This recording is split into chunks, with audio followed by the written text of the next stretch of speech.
Changing Wisdom is about my relationship with my son Angelo. The poems in the book span from 2001, where we were living in New York around the time of 9/11. We left about a month and a half after 9/11 to come to live in the Northwest. Angelo was about 1 when that happened, and so the poems in the book span from about the time he was 1 year old until just last year. So I thought that I might start with an excerpt from the long poem that I wrote about 9/11. It's a 100-page poem. I spent a year working on it because I really felt like September 11 was one long day that lasted a year. So this is just a little bit from that long poem that is also in the book. I suppose what I have learned over the course of 3 decades is that the act of questioning is far more significant than any answers we might receive. So hold on to that inquisitiveness some mistakenly claim is unique to children. Open your heart and be on the lookout for people or beliefs that threaten to leave you in chains of mind locked up. Life can be joy and heartbreak and suffering and wonder and understanding. It can be a lot of things, but if you pay close attention, it is seldom boring. Get ready for an incredible adventure. Beauty surrounds us. Live in the present. Have fun. There are many things that I do not know, and many things that I cannot explain. Your daddy is not a superhero. He's just a guy who loves you with all his heart, and a man determined to keep you out of harm's way, to ensure that you always fall to sleep knowing that you are loved. Go ahead, kid. Wave at the shadow. Yeah.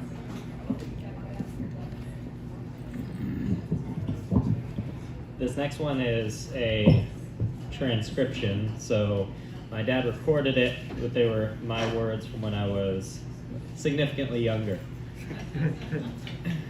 Angelo picks flowers for Dad and Ganesh. The power of the book only lasts for a little time. This is one of my gifts for you. Soon this will end. It is only temporary. Look, you found it, the Rock of Liberty. I'm helping you get as much of that stuff as I can, because it's one of my gifts. Remember to tell me if you see any more of those dandelions, Dad. I'll blow them. In my world, everything is perfect. You can't be in it. Everyone has their own world. No grown-ups at my ceremony. They don't allow grown-ups at my church. I can bring you back a piece of cake for my ceremony. Want to do some research? I want you to go on my world if you're doing research right now. That's another one of the gifts I give to you. I try to give you all the leaves that I can. Did you know that Ganesh's gifts are your gifts that I'm trying to give you? I want you to play gambling so you can win money. You have to find your real bride. Your real bride is a rock star with a blue guitar. I like giving you gifts. These are the source of the power of good.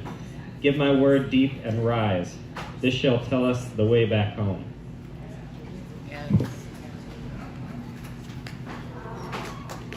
So I tracked Angelo's acquisition of language and the different things that he said from about the time he started talking until he was about 8, and it didn't really stop after that, or else this book probably wouldn't exist, right? So, but yeah, when he was in a stroller and couldn't see what I was doing behind him, one of those jogging strollers, I was always writing down the things that he said. So this is a poem that has words from me and from him, so it'll start with me. It's called Death Becomes Real. On Thursday evening, May 1st, 2008, Angelo came face to face with the inevitability of death. Although we had discussed death before, it was on this occasion that I witnessed an event that is a rite of passage for all children.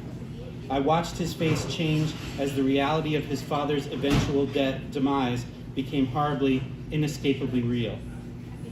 I wish you could get more rest. When we get home, you want me to massage your shoulders? Staying alive is much more important than catching a bus. Did you know I'm still going to be alive in 2045? Will you? I hope so. I wish you would never die. Can I have some snuggles?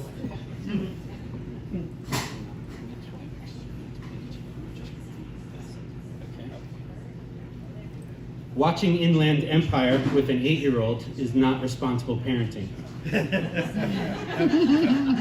Even before I invited my son to sit down with us, I was aware that Mr. Lynch's films approximate the experience of another person's nightmare.